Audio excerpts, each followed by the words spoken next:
Hello, I'm Father Anthony Cekada. One disputed question in traditionalist circles, particularly among sedevacantists, concerns the 1955 Holy Week reforms of Pope Pius XII.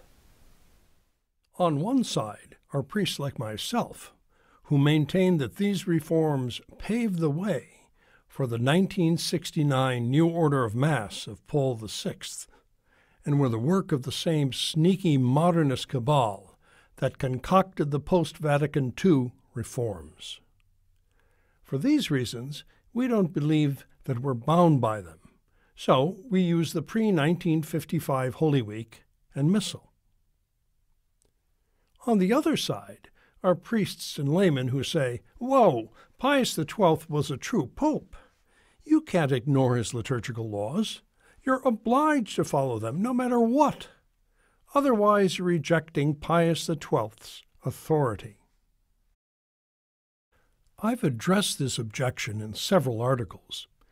Liturgical laws that were objectively good and obligatory when they were promulgated, I've shown, are like any other ecclesiastical law.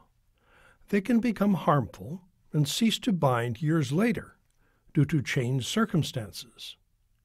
This is a general principle all canonists recognize, because a human legislator, even a pope, cannot foresee all possible future situations.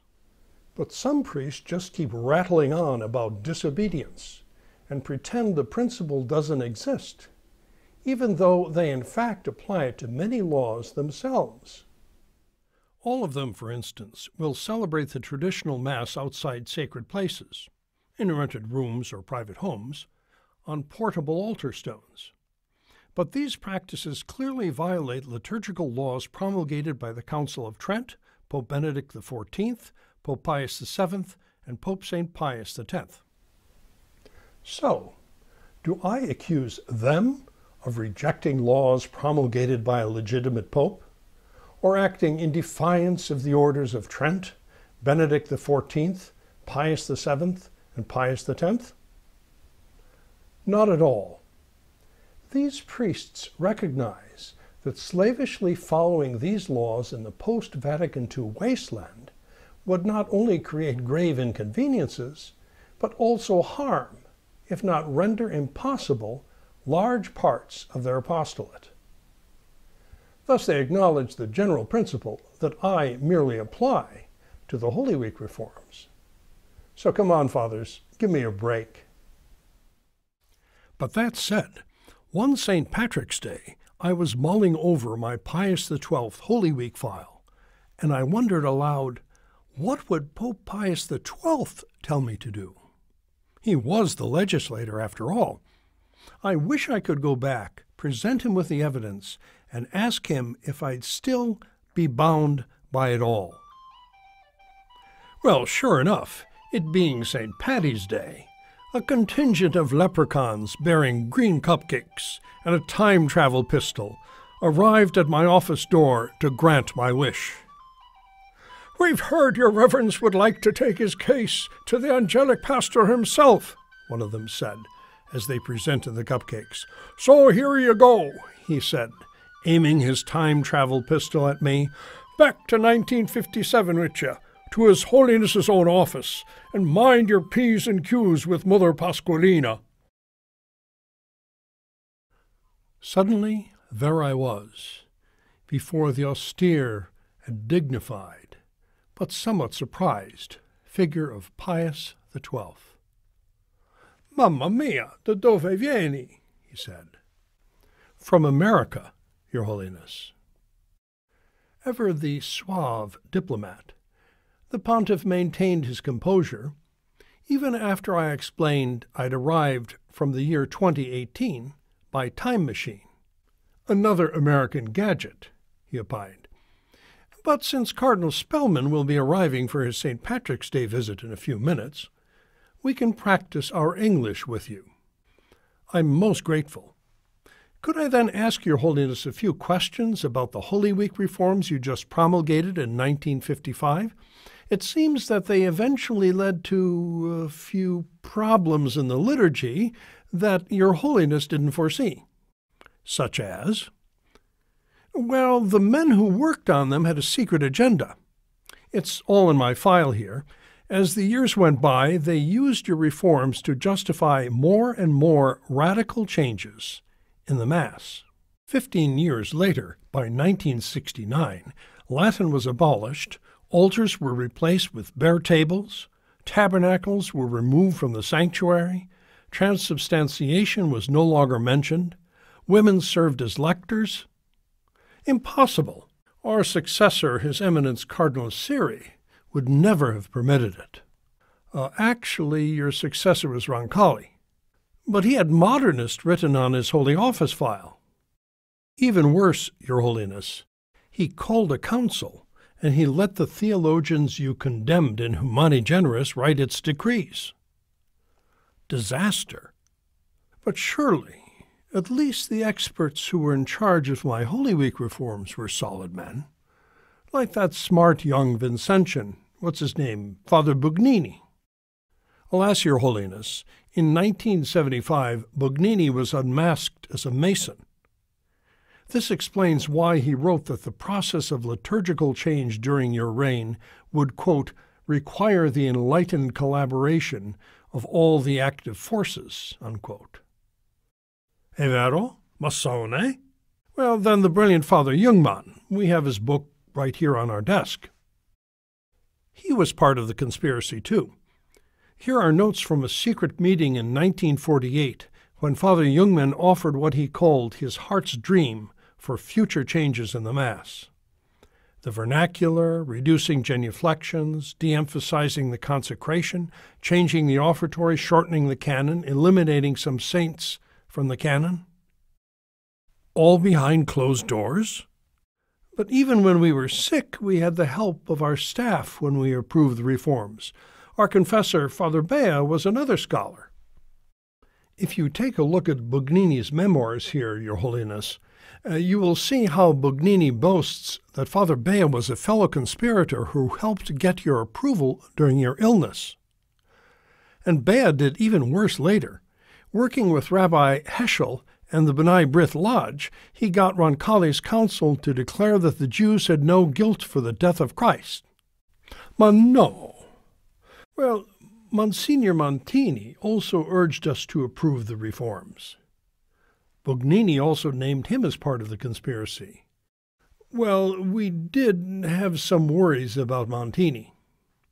They were more than justified, Your Holiness. If you look at this photo, he became a Lutheran and celebrated the Lord's Supper. I knew it! No, even worse. The 1963 conclave elected him Pope to succeed Roncalli. These pictures show what he changed the Mass to in 1969, aided by the Mason Bugnini and a whole modernist cabal, and even this group of Protestants. He also permitted lay people to receive communion in the hand. And here's what papal low Mass looks like in the Vatican in 2018. Orribile. But what do the later sacrileges of Montini have to do with our Holy Week reforms? When he promulgated his new Mass in 1969, Your Holiness, Montini stated that your Holy Week reforms were the first step towards the adaptation of the Roman Missal to the sensitivities of this new age. He associated us with this? Our reforms were the first step? We had no idea. But you are not saying that our own reforms were evil in themselves, are you? Of course not, Your Holiness. But for us to continue to use your Holy Week after what Paul VI did to the Mass gives a false legitimacy to his later reform. Il naso del cammello, eh? The camel's nose in the tent. Capiamo. We understand. People ask, if you take the nose, why not take the whole camel? Exactly. But since Your Holiness was the legislator for the Holy Week reforms, I would like to ask whether, knowing all this, you would say that 50 years later, we would still be legally bound to follow the changes and give credence to the sacrilege that was the conspirators' goal? Absolutely not. But if you have read Maroto, Coronata, or Cocci's canon law manuals, you would already know about the principles of epikeia and cessation of law, so you wouldn't need an American time travel machine to come back and ask us about it. True enough, Your Holiness, but some people wouldn't even take Cardinal Cicognani's word for it. By the way, is your parakeet whistling an Irish jig? He's signaling us that Cardinal Spellman has arrived. Now, what is that Irish greeting that we are supposed to give His Eminence? Top of the morning to you. Ah, yes, Father, and the rest of the day for yourself. I started to disintegrate. Cardinal Spellman entered, and I quickly shouted, Holy Father, set him straight on religious liberty. But it was too late. There I was in my office again. The leprechauns cheered and presented me with another round of green cupcakes.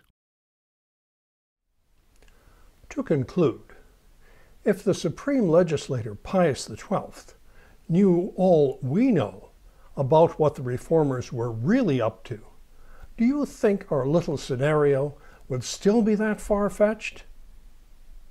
But we do have the facts before us. Bugnini, the great architect of the liturgical revolution, told us that the Pius XII reforms were a bridge between the old and the new that led to a new city. And we do have the canonical principle to apply. A church law that through changed circumstances becomes harmful ceases to bind, a principle that even our critics repeatedly apply themselves. If you think that the last missal of the last true pope should be the last word on the form of the liturgy you want to last forever, fine, and you're welcome to it.